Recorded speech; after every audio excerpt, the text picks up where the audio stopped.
It's Song Talk Radio. Welcome to Song Talk Radio, the show with songwriters talking to other songwriters about the craft of songwriting.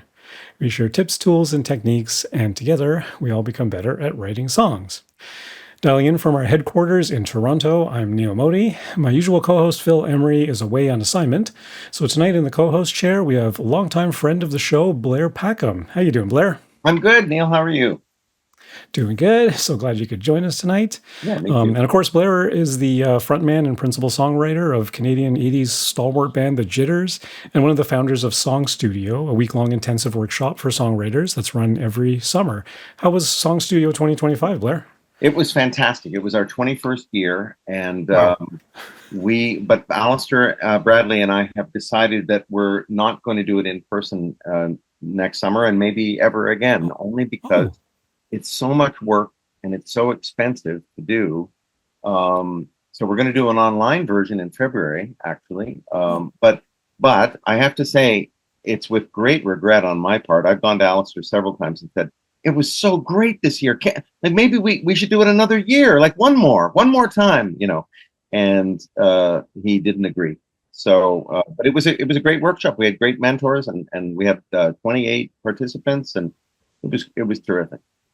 That's amazing. Yeah, and I guess online, I mean, there are pluses and minuses, I guess, but on the whole, it's a lot easier for everybody, isn't it? Yeah, and we can get. We had a great keynote speaker in Hill Curtis, who's a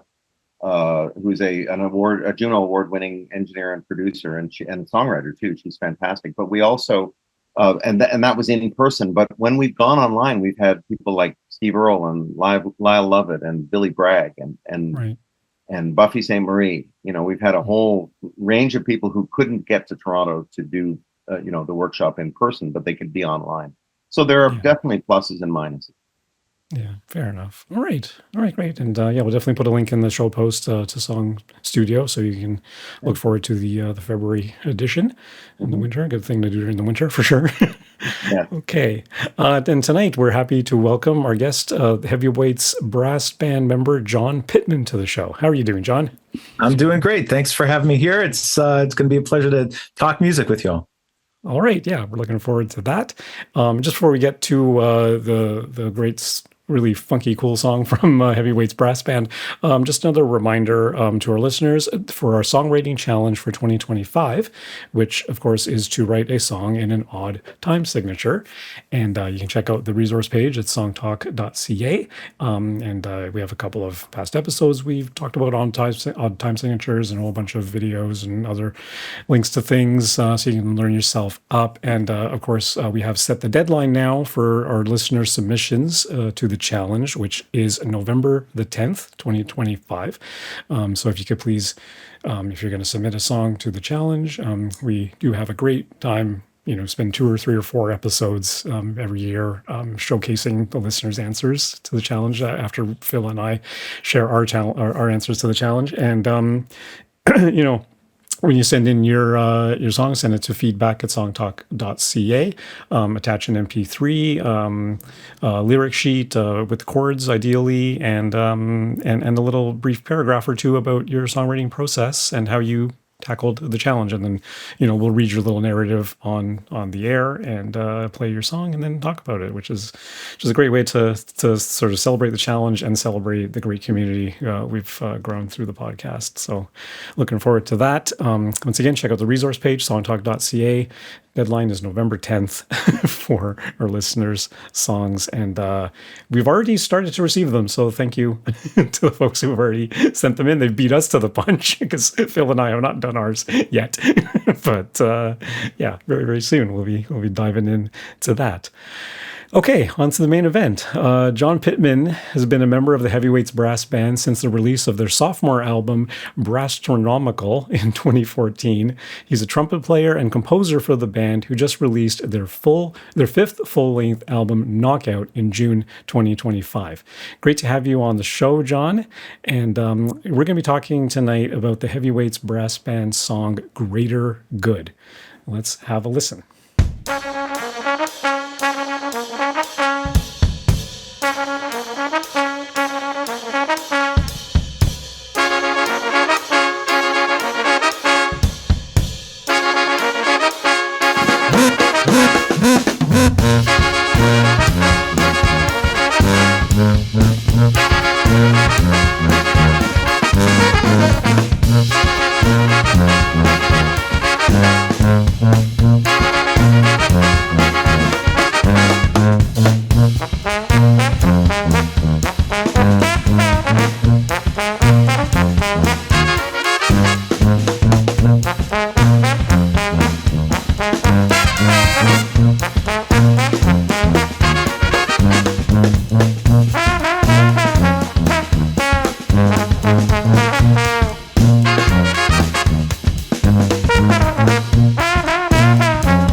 Wow. Super fun. Yeah, really, really super fun. Lots of interest. Like I tell my songwriting students that one of their jobs is to hold the interest of the listener. And a lot of them don't quite get it. They think they should have the interest of the listener, I suppose. I don't know. But anyway, that really holds the interest because there's a lot going on without it. You know, it's sort of things take turns happening. It's not like everything's happening at once. And yeah, there's some great shots and some some horn ensemble work, but also the soloing, and yeah, it's lovely. Yeah, it's interesting that you bring that up because one of the things that was on my mind is the idea of like as a brass band where we're not typically fronted by a vocalist who is really telling a story through our songs. So, in crafting some of these pieces, how are you keeping the melodic content engaging, and how are you like sort of allowing the tune to develop over time and creating little hooks or ideas that someone can kind of bop along to, or at least a melody that you're gonna walk away from humming, even if you don't have a lyric or a story that's been carrying you along through it. Yeah. That's certainly the seems to be the approach. I mean, this is a great exercise compositionally in sort of theme and variation, right? Because you this typical kind of jazz fusion thing. You set up a riff, and then everyone sort of takes turns soloing. There's a little more sort of pop sensibility in the repetition of this piece, because a lot of the melodies do repeat, but then you got, the other instruments soloing in behind them and doing all sorts of interesting things, like Blair was saying, to carry us through the whole thing. And it's not a long piece, 3 minutes and 10 seconds. Yeah. It's kind of, and it's zippy enough that it just keeps you moving and chugging. So what is the process? That is that kind of it? You come up with a riff first and then With a lot of it. So like the Heavyweights is an interesting band in terms of the compositional approach. And I like a format like this where you're talking about songwriting and like working together to improve stuff. Cause a lot of our writing process is we're a 6-piece band now, and a lot of times there are ideas where we'll get together for a rehearsal and something might be an 8-bar thing to start, or something might be a fully formed tune. And then basically the whole band kind of like weighs in along the way about what is working in terms of how a piece progresses. So it really, for each individual piece within the brass band, it's really can be quite a different process. Very rarely is it something where someone's brought forward something and as it arrives is the final product. But a lot of times it's, part of a melody or a section of a piece, and where should this go next or where should it not? One of the things that I really like about The Greater Good is the way some of these like that setup or the intro really sort of builds energy in a really classic New Orleans kind of way. It's perhaps the most sort of New Orleans brass band vibe on this particular album. And then that intro keeps coming back as a little callback idea. But that first sort of soaring melodic thing that I feel like you end up coming away humming, it just gets teased in like the short, I think it's like cut short, that would you don't actually get the full thing until after the solo section, until it really just kind of starts singing and rolling along. So the way it sort of has those bits and will tease a thing and then come back to a theme and out of it. And part of that too, I think is melodic writing that's based on like, how do you pace things as a brass band, sort of like what we were talking about before in terms of how the melody sort of will, how are you going to keep things moving and keep engaging interest, cutting an idea short and then coming back to something and then expanding on it later on. Yeah, and did I notice that there's a bridge, meaning a third section that where it goes a little different? Yeah, there's a third section after that, like sort of melody comes back. There's a little bit of a which is, I guess, kind of like a variation on that. There's the earlier section that's really just driven in a classic sort of brass band kind of way of a like 1 chord to 4 chord back and forth. And then when that comes back after the sort of more lengthy bridge type section, it's a little bit of a melodic variation on that still has the callback on the back end of it, but it's sort of a little bit of a reshaping with the melody and the trumpet. Is that third brass section or bridge section then? Was it like a significant chord change there, or was it because it sort of sounded? Was it still over the 1 to 4, or did it go some? I wondered if it went somewhere different, but I don't think you were modulating there. Yeah, no, I think it's a different melody over the similar. For the same 1/4, yeah. Yeah, okay, so it's a different melody, but same bass progression, yeah, same bass line. But it served the function of a bridge, which is to take us somewhere different and hold the interest, and say something different. So, it definitely worked for me. I don't know why. It's a personal thing, but I mean, it's not unique to me. But I love crashes on the 2 and the 4, but the crash on the 2. So a delayed crash. So instead of a 1, 2, 3, 4 crash, it's like 1, 2, 3, 4 crash. Because it's just like I don't know. There's something about it that's kind of ta-da. Yeah, and I really have always, ever since I was a kid, I love those. And yeah, it's another good way of just like continuing to point forward or push energy forward. You kind of get there and then get pushed along a little bit more. And then get pushed. Yeah. It's a great way to sort of delaying gratification, or just kind of and adding syncopation, really.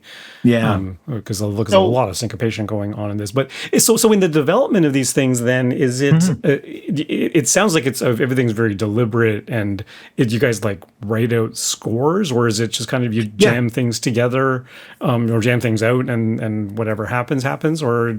Yeah, a lot of stuff comes in with written out scores, and again, like I was mentioning, some of it very much parts of ideas or half of a tune or something that somebody within the band is working on, and then we start to sort of pick apart, like, actually maybe that melody should go here, or maybe we should like put the melody in these two voices, or let's extend this section or shorten that section, kind of thing. So we really do kind of workshop all of the tunes collaboratively as they come through, and they will oftentimes evolve. Pieces that the band does will evolve through performance too along the way. So I mean, just on that idea to go, not necessarily connected to this tune, The Greater Good, but on a previous album, we brought out a tune that the saxophonist Paul Metcalf wrote called Manipogo. And it was originally designed for, conceived of as kind of like a contemporary art piece type of thing for a concert series. And it was much quicker in tempo. And then as we were performing it in various gigs, then all of a sudden the tempo came way down. And then it became a thing where the tempo came down for the intro, but then it went to kind of like more of like a house beat, and like the tempo, it has a big accelerando to it, and like how it evolved before we actually recorded the thing. It had a lot of sort of iterations from where we started it, performing it, and then over gigs, it kind of morphed in terms of like playing with it in an improvised sense until we found a place where it seemed like it was the character of the band and what we were going for. Right. Very like really cool sound. And you mentioned New Orleans, of course, where the brass band thing is huge. And so how influenced by that stuff are you, and did it come from personal experience? Yeah, tremendously inspired by the music in New Orleans. It's been like it's the passion and the root of the band, but we're always trying to make sure that we keep that connection in what we do. And there's a lot of brass bands in Toronto now that have like different approaches to things, and there's a lot of brass bands obviously all over the world that have sort of a different take on stuff, but ours has always been very sort of rooted in that. So on this album, I think Greater Good probably captures that sort of street brass aspect of things most authentically. Another like aspect of that, just in the melodic construction on this piece, is like a lot of pentatonic ideas, right? And how that the pentatonic melody is stretched out. I was kind of thinking about this tune from a compositional standpoint too. It's interesting in that you've got that sort of classic brass band pentatonic line melody kind of thing. And then when it does go to that long line that the trumpets are playing, you've got then the harmony moving underneath that in a different way, like going from the flat 6 to the 5 with a sharp 9, going down to a minor 4 and then back to a minor 5. Like the way the harmony goes underneath, but at the same time, it's still a melody that's derived from a blues scale or a minor scale that's letting a lot more interest come from what's underpinning that, changing that, what's going on underneath it. Right. It's very clever. It reminds me too of the Meters. Classic New Orleans instrumental band, generally instrumental. Yeah. But guitar, bass, and drums, based. But very similar in terms of the writing, I think, at least for that one piece. Yeah.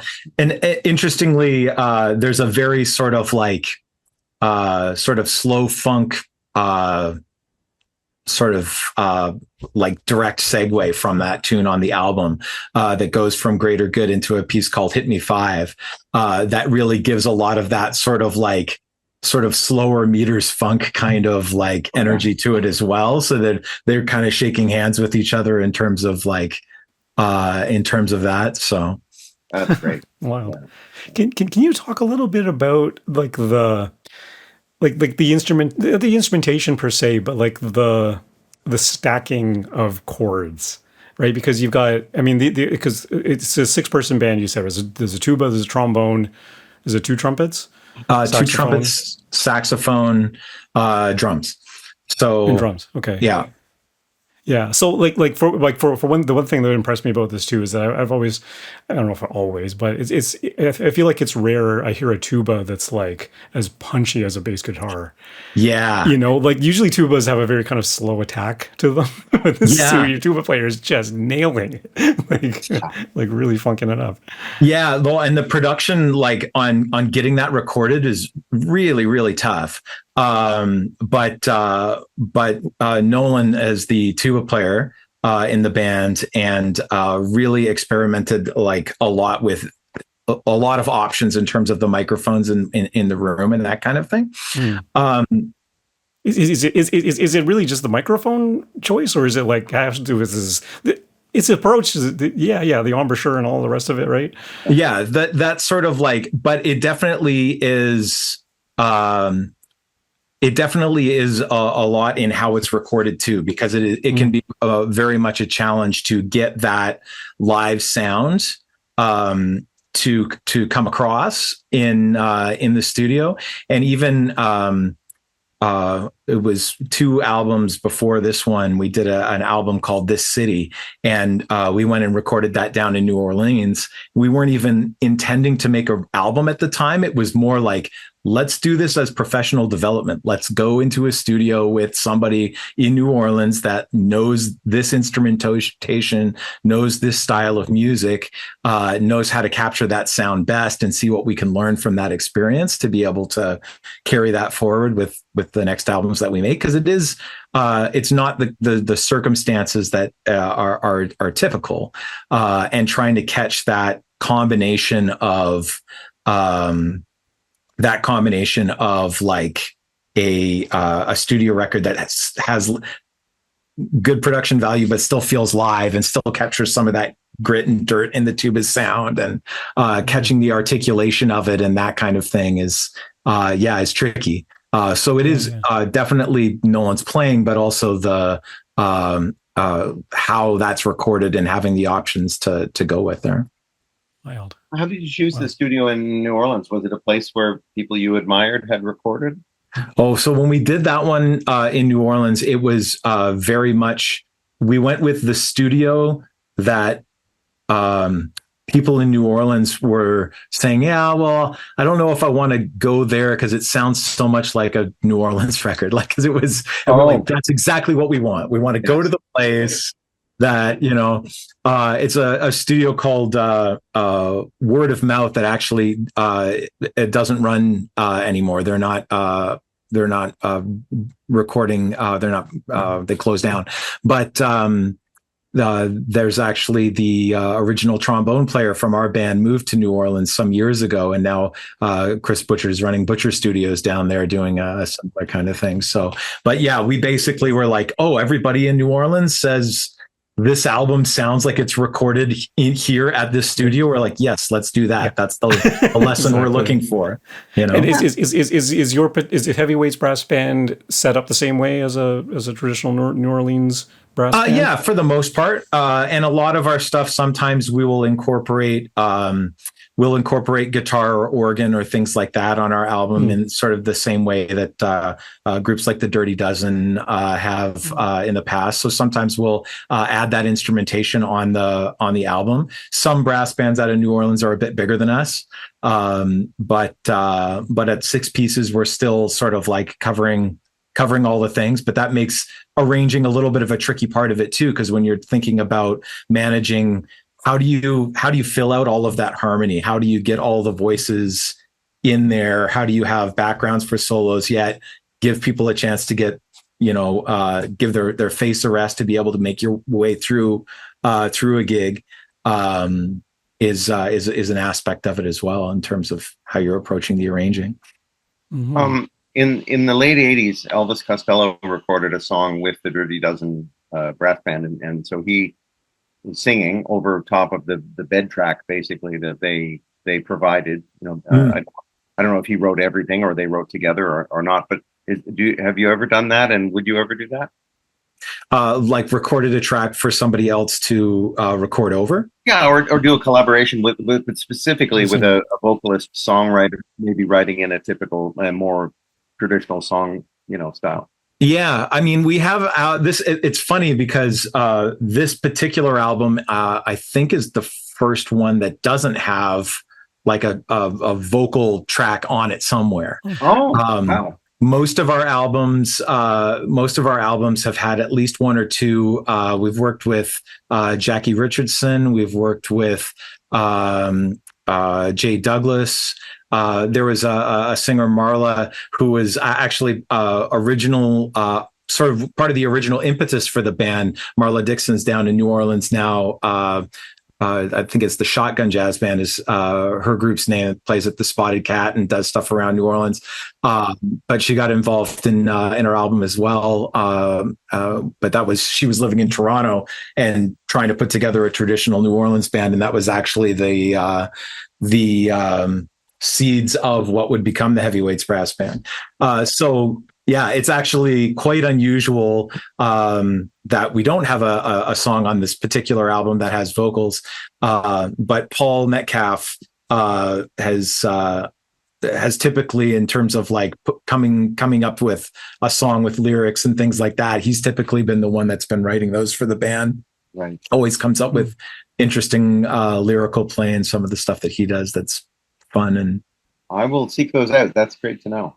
Yeah, because it is very different writing a melody for a vocalist than for any instrument, let alone brass or anything. Yeah, and I find that like a lot of those tunes, like we have a tune called "Dance Out on the Corner," where how it's sung and how it's played are sort of variations of each other. They're not, we're not necessarily delivering the melody vocally in exactly the same way that it's played on the horns and that kind of thing. But that's another way of having a level of variation in the tune along the way too, in terms of continuing to capture interest, where it doesn't necessarily mean that the horn playing melody needs to be a direct transcription of what the vocalist would be doing. Right.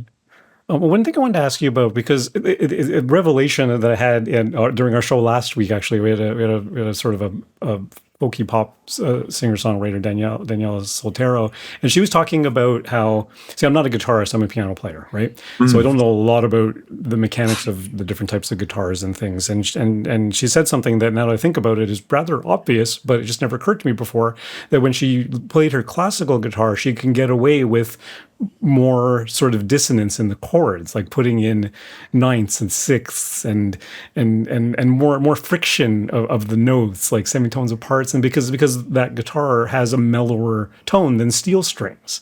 Right, and then by the same token, I am in an indie folk rock band with electric guitars, and I've learned that if you're going to crank up the distortion, you want to leave out the thirds because it sounds a little too dissonant, right? So you're trying to find that sweet tone, and I think with brass, it's kind of a special case where you can put those frictions in, and it's rather, I don't know, to me, it's rather tasty, and it's rather kind of cool. And you can sort of, if the bass harmony is just major minor, you can still have that saxophone or the other trumpet playing the sixth or playing the ninth or playing the 13 or something like that, and it still sounds kind of cool and edgy.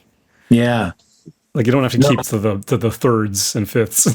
Yeah, no, for sure. And like, there's a lot of different sort of color tones and approaches that you can add to that melody, depending on how you voice it, which is another thing that's kind of interesting about, just thinking about instruments and voices in general, in terms of how something's being constructed, right? Like we'll be thinking about, when we're thinking about writing songs, we have, how are we combining those voices and where are we putting where, in what octave are we putting melodies and things like that.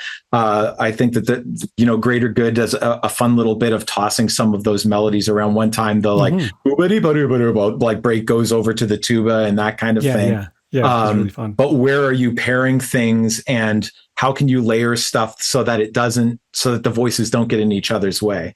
Like where are we going to have the trumpet in the upper range, and for how long? And is this going to be like a blending of the sound of a saxophone and a tenor together, the tenor saxophone and the trombone together? Or does this make more sense as the trombone with the trumpet?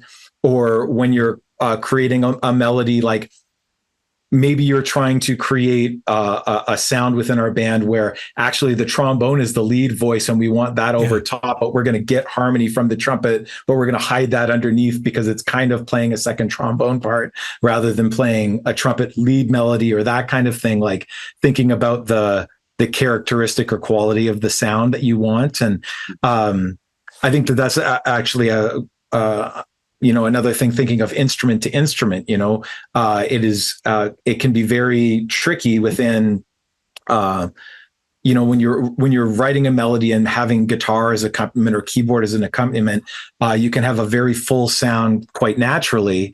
And then when you're putting, as a trumpet player, one of the trickiest things to manage is if you're the only horn on a gig, that trumpet can sound really, really thin on its own, if it's hanging out there. So how are you filling up that sound, and how are you supporting those voices to give it a little bit of thickness, especially when you're playing live? Because there's things that you can do in terms of studio production for recording a thing, but when it's live, you don't want it to lose that energy, because that's what you're trying to elicit from the crowd, right? And with a 6-person band, does it ever happen in a live gig, like someone calls in sick or something and you're missing some of the middle ranges there, and you got to rearrange on the fly to sort of fill those gaps? Or one of the trickiest stretches for the band was after the Brastronomical record, which was a 6-piece rendition of stuff. Everything was arranged for a 6-piece version of the band, and then one of our trumpet players went to school down in New York, and we're like, well, I guess we're like a 5-piece, which is what the band started as. It was like 5-piece and then went to 6-piece, and then we're back to 5-piece. But now we're back to a 5-piece band with tunes that were arranged for 6 horn players, a 6-piece band. And so the amount of gymnastics that were going on of like having the tenor try to cover this line and cover that line, and then you were really playing pretty much nonstop with a lot of the arrangements, how they were reworked after the fact. Trying to like cover a 6-piece band within that, like having it as the 6-piece back to that version of the band now gives us a few more options, a few more voices, a couple different ways that we can fill out harmony, fill out supporting voices, do counter melodies and things like that. It's interesting, like from I guess like a songwriting perspective too.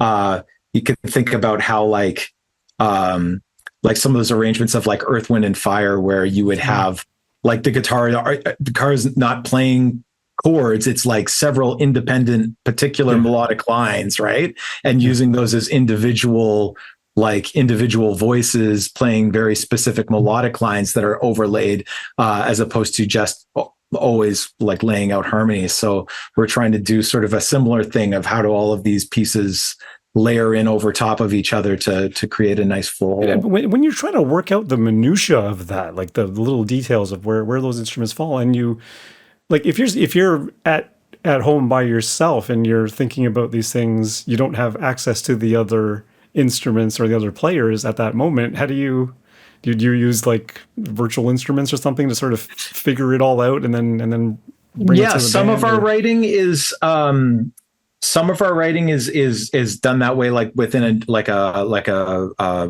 notation program, like a Sibelius, and you're getting some of that, but some of it just doesn't translate until you hear it live.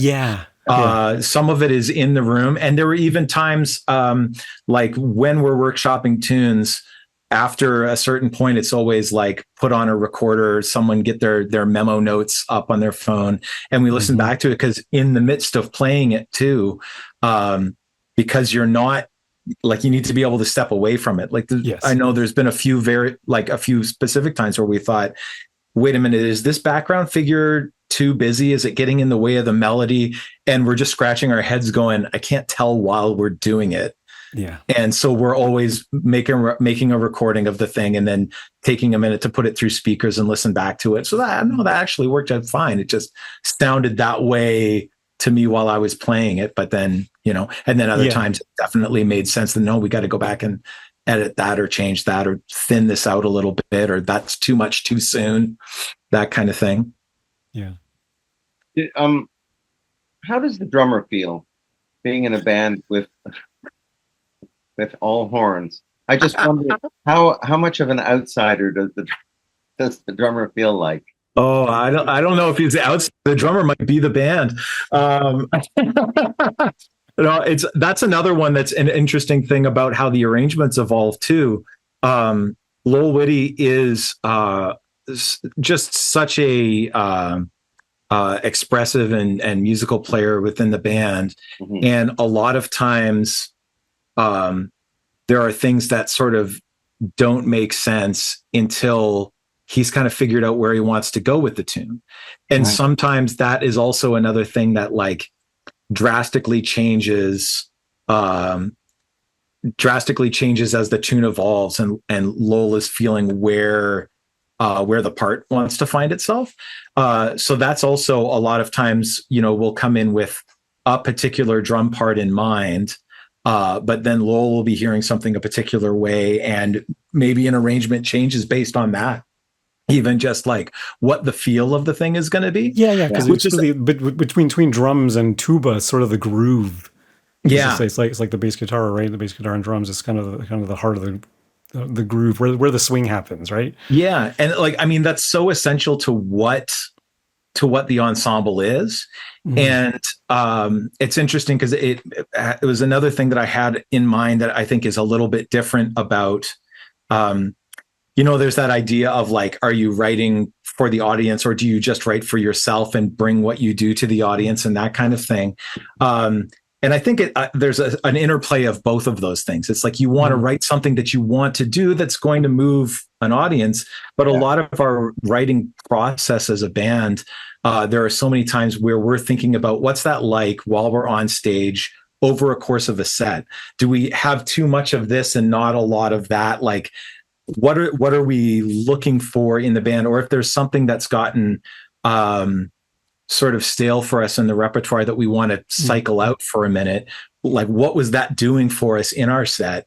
And like, how are we going to fill the role that song plays in the like sort of larger picture of what the band is trying to do and how we're trying to get people to move on the dance floor. So that's also a very sort of strong part of trying to figure out like how you're going to approach even starting a piece of music for the band. We're thinking about how that fits into our set and like what kind of energy do we need for the band? How are we going to shape the course of an evening and that kind of thing? It's very heartening to hear that actually, because with my students at Seneca College, a lot of whom are very young, there's always one in pretty well every class who says they only write for themselves. And it seems to be a defensive ploy. So in case I'm about to critique their song or something, and I feel like, well, then why are you in a songwriting program? Like, why are you at music school? And because I really think that it's a communication art, and thinking about and many of these students have barely performed, so they're not really thinking about a whole set. They're not thinking about how something fits into the repertoire, or something fits in what order or whatever. But I do think that that's a realistic part of any performer's life is, how does this work when we put it together with other pieces of music or even within itself. And I think it's very heartening to hear you say that, because you're not working in a traditional song form in terms of lyrics and melody, but still there are many of those sort of practices that seem to come into play into what you're doing, which I think is great and confirms a lot of my biases. Well, it's so important, right? Because it is like communication, Yeah. and you do want to express something that is, you are trying to share something or communicate a message, but then there isn't a receiving audience on the other side of that. And certainly there's an audience so like there's an audience for pretty much everything. Yes. But like knowing what that audience is, or being like sort of ignoring the reality of the fact that it is an expressive art form that's meant to communicate something with other people. If you're sort of not factoring that into the equation, then there's something missing, I think. That's certainly how I feel too, but I've also gotten into arguments with people, and I want to be deferential to those people and their differing opinions, but it is it is confounding to me sometimes how firmly for sure. I mean, you always want to be cognizant of that. At the same time, I mean, it sounds like you guys are also doing it like you have to be excited by it yourselves.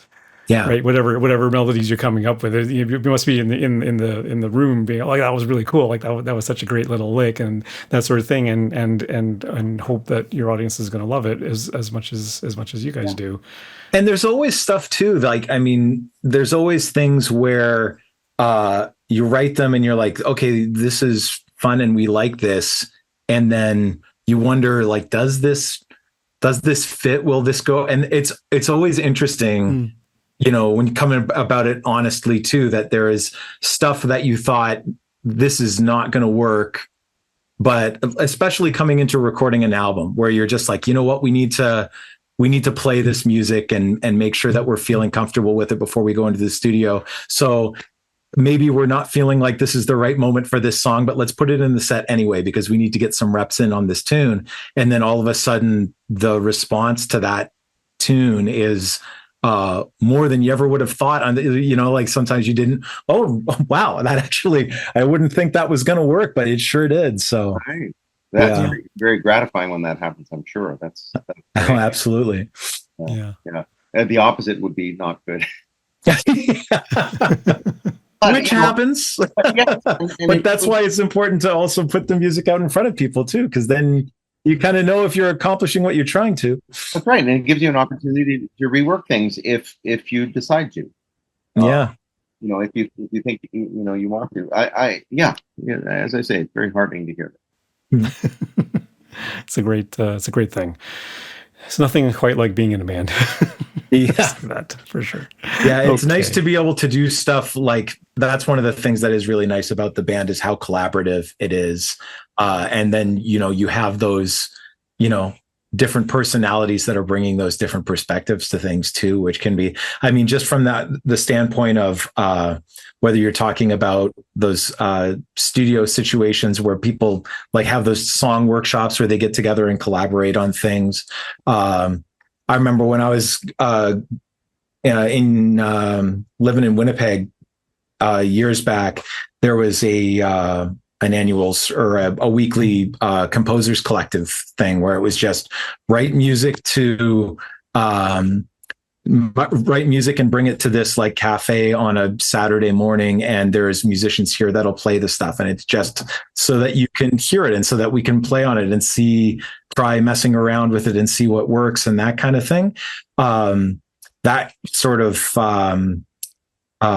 idea of inviting other people in and getting perspective on what you're doing, or just even being able to, again, like hear it live versus in a studio, it just sort of gives you a little bit different perspective on what the tune is sounding like. And to your songwriting contest there, the idea of the deadline also, like when you have a like that of, I know I'm going to share a song at a particular, that also is so critical for just like helping you not sort of ruminate on something so long that you don't get anywhere with it, right? Like exactly. And then it's also, I guess, less frightening to, once you get past it, the idea of I created a thing and I'm going to share it with people. You know what I mean? like, and see what their response is. And then that's as much as an artist, I think, as much a thing you need to practice as anything else, right? Is like the process of sharing that work, whether it is perfectly finally finished or not, but just getting used to the idea that your music's going to be heard and shared, and that process can be really intimidating. It is. It's a very vulnerable kind of act. Yeah, for sure. Yeah. Okay. All right. Great way to end that. I think it's all the time we have. I'm here in the band. This has been Song Talk Radio. Special thanks to John Pittman and the Heavyweights Brass Band. Where can our listeners find out more about the band and hear some more music? So we're online, heavyweightsbrassband.com. On social media, we're at heavyweightsbb. And we're always popping up here and there around Toronto, especially a lot of the stuff is club dates and things like that. So if you're up for a late night, we're up to play till the wee hours. Nice. But yeah, if you find us, heavyweightsbrassband.com, at heavyweightsbb for social media, you can check out what's coming up and hear some more of the tunes from the new album Knockout. Awesome. And we will definitely link to that from the show post for this episode. And we want to hear from you too. So please send your comments, Facebook or Instagram at Song Talk Radio, or send us an email, feedback@songtalk.ca. Also be sure to check out our YouTube channel for live performance videos and full episodes. And subscribe today to the Song Talk Radio podcast on your favorite podcast provider. And please visit us at our Patreon page. You can visit songtalk.ca/support. For that information, and thanks to all who have supported us so far. You can find links to all the products, books, and web services we mentioned on the show on our resources page on the website. And please join us at our next monthly Song Talk meetup, whether you're in Toronto for our in-person meetups or anywhere in the world for our online meetups. It's free to join on Eventbrite and free to attend. Bring a song and a lyric sheet and get constructive feedback from other songwriters. Stop by songtalk.ca for the link. You can follow me at neilmodi.com. You can follow Phil at philemery.ca. Blair, where can our listeners reach you? BlairPackham.com for my website, and The Real Blair Omatic on Instagram. Omatic, cool. And John, what's the favorite social media channel for Heavyweights Brass? Where do you guys post the most? Instagram's the place where we're roaming around the most. So, all right, definitely go roam around with those guys on Instagram. Be sure to stop by the website songtalk.ca to browse past shows and find out how you can be a guest. Thanks for tuning in, and keep on writing.